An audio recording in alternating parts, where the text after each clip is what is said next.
am back with another video. As I promised you guys, I am going to be doing a video speaking on my BBL journey, the before and the after, and the whole process, how much I spent and all that good stuff. I'm going to start off with the most popular question, which is, why did you do it, Leslie? You didn't need to do it.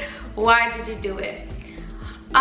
So I never really put too much thought into a BBL, honestly, because I was just so focused in the gym. I love working out, and this procedure will never take away from me working out, because I cannot wait to go back to the gym and build my legs, my strong legs, my back, my arms, everything. But I've always been a little self-conscious with my hip dips.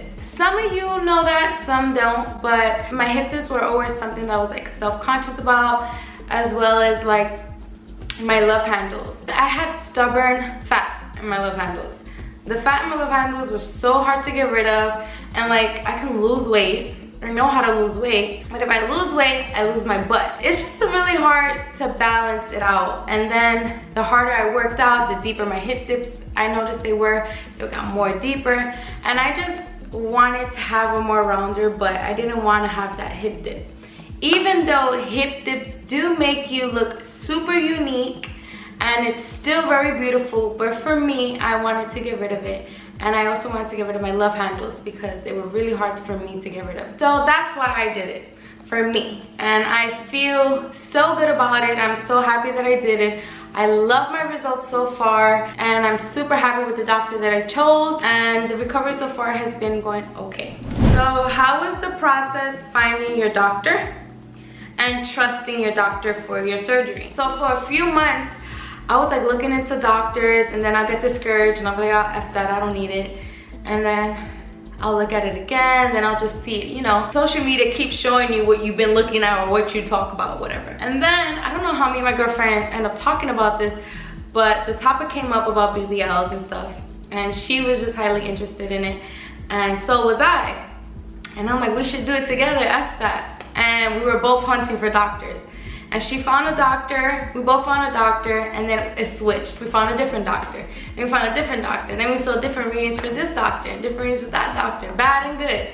So she ended up finding one doctor, and she's like, I scheduled it already, Leslie. And I was like, what, did you? She literally came to Miami, she got it done or whatever, and I was on the phone with that doctor. I'm like, I love your results. Like, I'm going to him next week, and I absolutely loved her results. A random day, my girlfriend from New York calls me, and I'm expressing to her what I'm about to do, and she's like, what, girl, me too, I'm going. And I was like, really?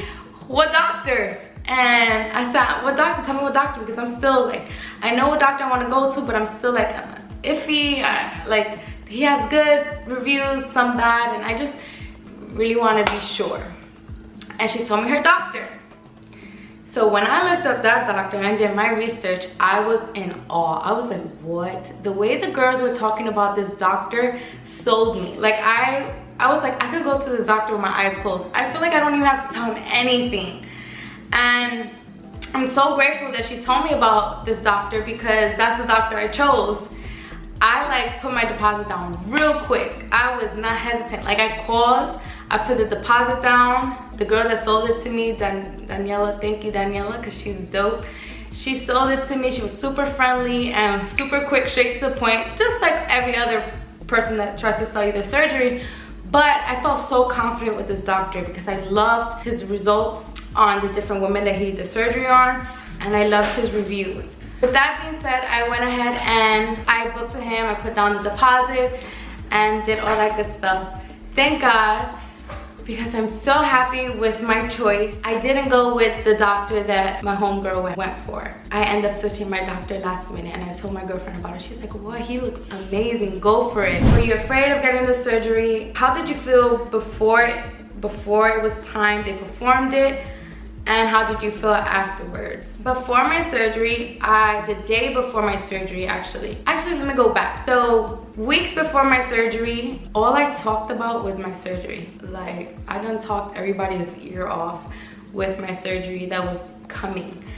And every day I kept talking about it and talking about it. Every day I was like finding another reason to be worried and be nervous about, because you guys know that I have PCOS, so that is a major concern in my life. So that would worry me, and I was just nervous. I was nervous. I was afraid that girls that have done surgery didn't have the condition that I had. I just didn't want to get botched.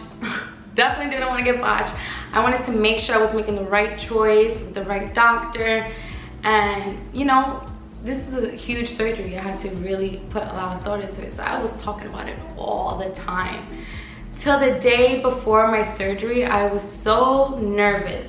All I thought about was coming out good, alive and healthy. That's all I thought about, because I was on my cycle, and I was on my cycle for a very long time. A very long time, till my surgery, till after my surgery. I was still on my cycle. So that had me so nervous the night before. I was like, I'm so scared to this surgery because I am like bleeding so much. And this surgery, I'm gonna be bleeding more. Like, what if I have no blood left in me? That's how I was thinking. I was just really, really scared. And I even texted my doctor like a few days before my surgery, asking him like, is it safe for women with PCOS to do this surgery? And he was like, yes, but talk to your surgeon about it. And I'm like, you are my surgeon. So I'm very happy that he was very responsive on Instagram, because he made me feel comfortable, to say the least. But I was still nervous the day before. I kept thinking about my menstrual cycle. I kept thinking about my health, and I was just super nervous. Not about the doctor, not about his work ethic, none of that. I was just concerned about my health, really. I was very nervous about that. The day of the surgery, I was still kind of nervous, but I was excited at the same time. And then when I got to meet the nurse practitioner and I told her that I was on my cycle, she was like, oh girl, you gotta get the cell saver. That's an extra $600. And I was like, what is that for? She's like, you're bleeding right now and we need to use that same blood to put it back in. And I was just like, what? And I said, okay, but I've been bleeding for a really, really long time. Like, is it safe for me? Oh, you're gonna be fine.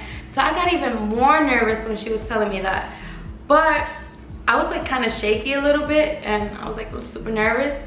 And she's like, the doctor's gonna come meet you and talk to you and mark you up and all that stuff. And I'm like, okay. So when a doctor came, I surely did express my concern, and I repeated it over and over. And I'm like, doctor, like, I've been bleeding for this amount of time. He's like, oh shit, for real?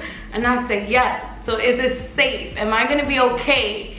He said, yeah, you're gonna be totally fine. And I was just like, why does everybody have this like passive energy? Like, it definitely made me feel comfortable. I even told the freaking anesthesiologist, I was like, am I gonna be okay? Are you sure? He's like, you're gonna be fine, don't worry about that. And I was like, okay. After my surgery was a complete nightmare. A nightmare. Waking up from anesthesia was horrifying. It was so bad, and I didn't know how to control myself from shaking. I was cold, I was tense. You know when you're cold outside and you're like squeezing yourself and like it's kind of hurting you at the same time because you're feeling super, super tight? Well, I felt like that, plus shaking, like trembling so much, so fast, that it was just, I've never experienced that before. I've never ever experienced that before. And it was painful because I just got out of surgery. So not only did I get out of surgery, but I'm tensed up, my muscles are aching. It was just scary. It was horrible, horrible, horrible. I ended up crying out for help. I was like, I need help, I can't, something like that. I don't know what I said, I don't remember. But a lady came and she put like a sheet over me, a sabana. And I don't know why that sheet felt like a heating pad. It definitely wasn't a heating pad. It was just a sheet that warmed me up. I was still trembling, but in my mind I was like, Leslie, relax, try to relax, breathe in, breathe out. That's all I kept telling myself in my head. I was like, breathe, Leslie, woosah. And I kept trying, but I was still shaking, but a little less. Moments later, she ended up picking me up from the bed, and I was like, please don't put me back down, please, I don't want to lay down no more. I feel better up. She said, no, you're not gonna go back down, you're gonna leave now. And I was like, what? I'm leaving, feeling like this. So she got me dressed and she put my robe on. I had pants and a blouse, but I was like, no, don't put that on me, give me the robe. Put me in a wheelchair. I was surprised that I was sitting on my tush, and then I got in the car. And that was that. The rest of that is in my previous video of my BBL journey. So if you haven't already, make sure you watch that video, because I literally go into detail and I show you guys everything. Everything from the day before, the day after, and the following days after. So you guys see the process of what it is to have a BBL or to get a BBL. Like, these are the more like in-depth questions that I just wanted to address before I get into the basic questions. Let me make sure I answer that. A lot of people kind of like disappointed that I did it because they looked up to me or they admired that I embraced my natural body. But you know, my body, not my boobs, because obviously everybody knows like I'm a breast donor. I did post on YouTube also. But they admire my hard work at the gym and stuff. I'm here to tell you guys that is not going to stop at all. Like, I cannot wait till I'm fully recovered so I can get back to the gym and work on my body more, because I really love to do that, and that is very therapeutic for me and it makes you feel really good. So I encourage everyone to continue working out. Don't think this is an easy way out, because it's not. You still have to work for it.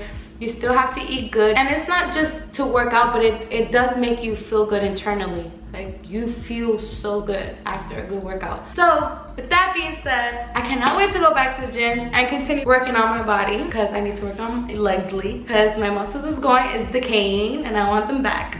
Let's talk about how much I spent. The surgery, the garments, the massages, and all that good stuff. And oh, before I go there, I need to address this, because I did read the comments, some of them. Someone said, why would you do a tummy tuck before having kids? You should never did that. I did not get a tummy tuck, guys. A tummy tuck is usually done when they have stretched skin. I didn't do a tummy tuck. I just did lipo 360, which is a fat transfer to my buttock. And that procedure alone cost me $5,000, and my deposit was $250, which was deducted from the $5,000. Once I got to the office and they examined me and they spoke to me, I had to purchase the Cell Saver because I was on my menstrual cycle. So therefore, I had to spend another $600.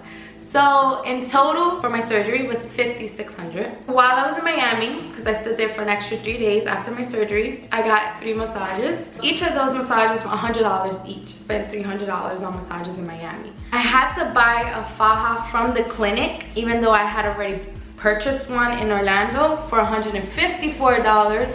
But they told me that I needed to buy one in the clinic because they don't know what size I'm gonna be when I get out of surgery. So that was $120. I have 2 fajas now, but it's okay because my other one is a stage 2 faja, which I'm gonna be putting on very soon. My hotel in total was 5 days, like $500. When I left and I came to Orlando, of course I had to finish my massages. I got a deal, I got a package of 10 massages for $500. And let me tell you, the massages hurt so much, especially the first week of massages. They feel like death.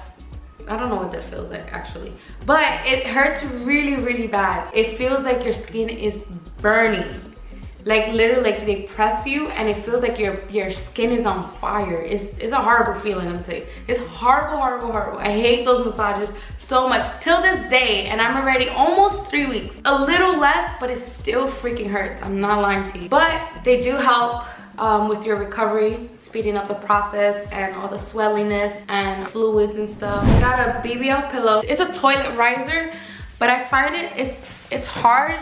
So I don't really sink, my thighs don't sink into it like the BBL pillow. So I actually use that even for sitting down on chairs and stuff. I got that. I got the urinal, but I didn't use it because the faja that I have, they have a hole in it. So I usually, you know, like a guy, stand. But it is kind of helpful to use a urinal to not get messy. I did get the ab board. That was, I think, $25, and so was the backboard. The backboard was another $20. And I got the foams. I got foams too that I'm not wearing because it's just itchy, it's annoying.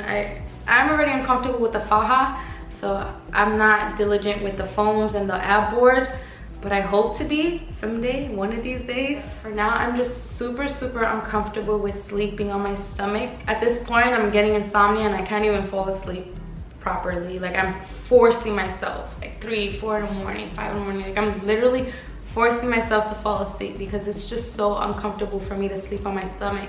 And my head feels heavy because I'm like laying like this and then I have to drag it and go like this. So at this point where I'm at now, 3 weeks in, almost 3 weeks in, the only thing that I find that's super frustrating is sleeping and not being able to sit, and just this faja, like I want to take it off. Even though putting on regular clothes, like it doesn't feel good on my skin, it feels weird.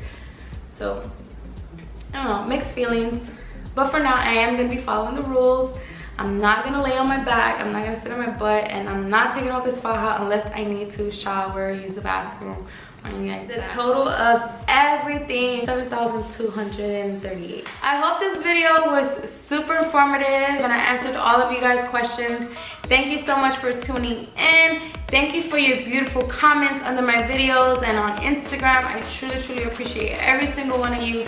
I love you all so much. Happy holidays. Don't forget to give this video a like, comment, and subscribe if you haven't already. Mwah.